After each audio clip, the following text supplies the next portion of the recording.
proudly sponsored by Madeira. Here, it's the crisp colors, the fresh smell, and the sounds of the wind that have their own story to tell.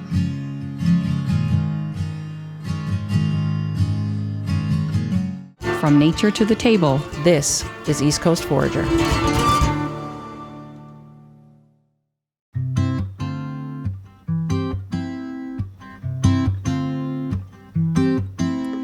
Well, it might be a bit early for the blueberries. Yeah, there's only 30% ripe right now. You think? Yeah. Well, you get a few. Yeah. We'll get enough for a duff anyway. Get enough for a duff. Enough for a duff. Marian's gonna come up. Yeah. And make a duff for us. That's awesome. And Mom and Aunt Jerry are Yeah, I coming hope they up. bring their own buckets. Right? Buckets are. They're not having my bucket. They're just gold, these you buckets. and your buckets. Oh, look, the mountain snowberries. Oh, awesome. I don't know if you'd ever pick enough to do anyway, No. but Well, they call them chiclets. So chiclets. they're yeah. about the size of chiclets. Yeah, we used to call them Tic Tacs. It's going to be a good year on berries, though, I think. It is, yeah. And lots of heat and damp. You know? Listen, this weather right now, even though it's overcast and a bit rainy and stuff, is going to be Yeah. great on berries. Oh, but look at the partridge berries. I'm surprised they're this far along. Look, the partridge berries nice. are the real.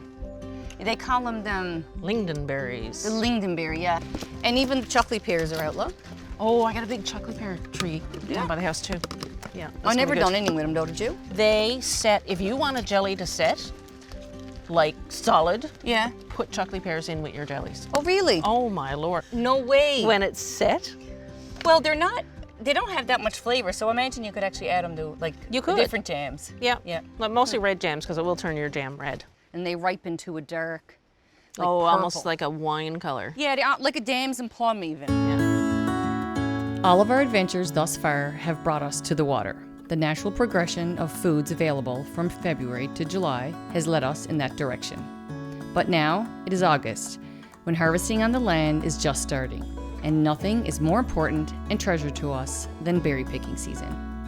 Marshberries in the marsh, cranberries on the ocean, just like ocean spray.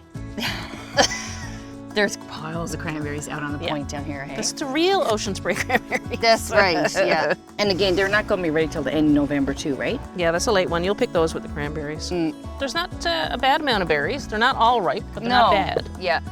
Well, I'm sure we'll get enough for duff anyway. Yeah, you should call up your mother now and tell her we found a spot. Yeah. Because I'm sure they're chomping at the bit to. Yeah, I should actually. Yes, Mom. Yeah, me and Marcia down on the trail. There's enough berries here for you and Jerry to come down if he wants to come down and meet us here. Yeah, and then we'll have a cup of tea after. Okay. All right. Yeah. Bye.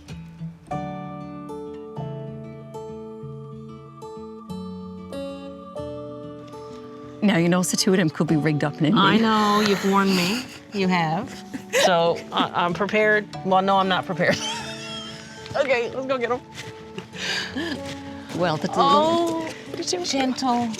Mom has always been known for a good laugh, and if given a chance, she will get rigged up in some outfit to get a good laugh from friends and family. Did you find the berries? We did find some berries. Did you? Now they're not right plentiful. Oh, I don't care about that. Enough for the duff.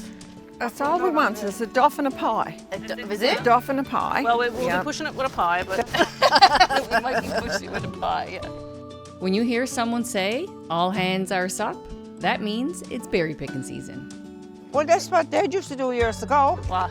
Make the old blueberry, put it in a bucket, put it in Mama's closet had an old chimney Yeah. where it was warm Yeah. with the wood stove going. Dad put a 5-gallon bucket with he'd go every once in a while with a cup. Yeah. Draw off a bit. When we went up to Cowhead, we met with the Heritage Committee up there, and all the ladies brought stuff to like recipes, and they cooked stuff like little bits of cakes and stuff just to show us kind of what kind of stuff they ate up there, right? Yeah. Traditionally. And she used this word, I didn't know what it was. She was talking about the rhubarb jam, wasn't she? And it was Something left like in that. the fridge. So left in the fridge, but they couldn't eat it. Why? Because it went worky. It went worky. Moldy. No, it worky. fermented. So it was fermented. Fermented. So, and then I said to Marshall, I was like, worky, wonder what it was working. Yeah. Working, like Yeah. fermented. Oh, it was working. Yeah, it was fermented. working. Yeah, Yes. worky. As if you were making brew or something. Though they were So- just making jam. Buddy's brew went worky. That's an old cellar, look, right? Yeah. And you Oh, see yeah. them all along the trail.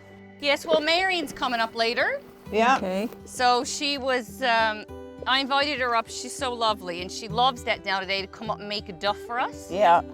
But I think in about, I'd say what, 3 weeks, 2 weeks, they'll be 100% right. What do you Oh think? yes, and by the end of August. Well, you'll be now. able to pick over First this. week in September.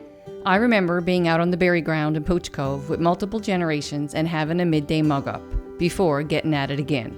How great it was to spend time with Mom, Aunt Jerry, and Marcia as I did many years ago as a child. I got a mug, I got a mug. Better for the gullies. That's good. Do here, Laurie. Oh, here. You got to handle this mug, have you? I do, yeah. Okay. Marcia, you want that? Oh, okay. I got the. Come on, we used to be in school till 4 o'clock then. I mean, my you God, know, yeah. kids today get out of school. That was We'd back be in in the school caveman days, till you know? 4 o'clock in the afternoon. And then we'd walk home, which is probably, what, I don't know, 2-3 kilometers from school. It was almost 2, I think. Was it? Okay. Well, you're better at distance than me. But anyway, we'd be starved. We'd get in the house, and Mom used to cut off the fresh bread for us. She'd put butter on it, and then she'd sprinkle sugar over it, and then she'd put carnation milk over the top of it. So Well, we that thought- used to be some good. Yeah, Oh we my thought- God. We didn't have Pop-Tarts back then, you know. No. Well, I don't know. We never had much Pop-Tarts either. So we got enough berries, I think, to head back to the house. Yes. Yeah, we'll I go back think and we put do. on, put on a little bit of jam. Yeah. And be just in time for Marion, and she's gonna come and make a duff, and Yep. I'm sure there'll be more tea. Yeah. I know. Well, we got to get out of it because flies are here anyway. Flies, yeah. I'm about to make a blueberry pudding. Pudding. And this is my butter. And this is my egg. A half a cup Is of half a sugar. cup enough? Yes, perfect. Now, how many of them blueberry puddings have you made in your lifetime? Well, I say I tandem just turned my 88th birthday. Did you? And I would never be able to tell. No. But I made a lot. All right. Now, can you, Jerry, could you do this? Yes, indeed, I will. Melt it. Just melt it, stir it until it's all melted. Is Yes. that right? Yes. Okay. And this is very important because if you don't do it well, it will stick and it won't come out. Now, That's almost done now. is it done now? Just about, yeah. There you go, Mary. Thank you. You're Jerry. welcome. Sure. Now, Now, it's all melted. Your butter and your sugar and your butter. vanilla and your egg. and the egg. Yes. Now, Now. I never measure anything. No, because you know it. I have an idea. Yeah. You're so used to making it, I suppose. Yeah. Yes, And what about a sauce now? Did you make a sauce to put over them as well? yes, rum sauce. Rum sauce. Well, there's no better sauce than a rum sauce. And especially Yeah. when we had them with blueberry pudding and also figgy duff. Yeah. When they come out with rubber spatulas. Sure, we were poisoned because there wasn't enough left in the cake pan to eat. Exactly. Right, because there used to be so Exactly, much yeah. left in the batter pan that you'd get the spoon Yes, in and eat exactly. it after Mom made it. But then she got a rubber spatula and there was nothing left in the bowl. Lick it out then. Okay. Can't wait to have some of that duff. And it's all done now. Oh my God, that looks so delicious. I tell you, It's something I got to get. It's a nice mold, you know. Because do you always bake them in the pudding bag too? No, I just steams them into a glass bowl down in a pot and I put parchment on top and toss Okay, it around. But it's yeah. a lot of torment. It's delicious. Do you want me to put the sauce on for you? But they're Okay. not. For Durnal. They're not Okay. Oh, And I this is Mary's famous. Stavanger. Because the Rum St. sauce. John's. Yeah. Yeah. Now, Okay. Marion, what goes in the rum sauce? Besides rum. The rum, of course. Yeah. And a bit of thickening. Okay. Okay. Yeah. A little bit of cornstarch, you And mean? cornstarch thickening. Now, Marion, what's this one? It's a figgy duff. A figgy duff. Just No. raisins, Yeah. spices, what molasses. The word duff, a pudding made of water, flour, molasses, and baking powder, and cooked in a duff bag. So we calls it a peas pudding bag, but it's a duff bag. It's a duff bag. Yeah, that's right. And a duff day. So a day on which a boiled duff was served as the main meal to loggers, usually Tuesdays, Thursdays, or Saturdays. So that's the duff day. That's a tough day. So we had a duff day. We had a duff day and we got educated as well. That's a perfect way. That is great. Yeah. That is great.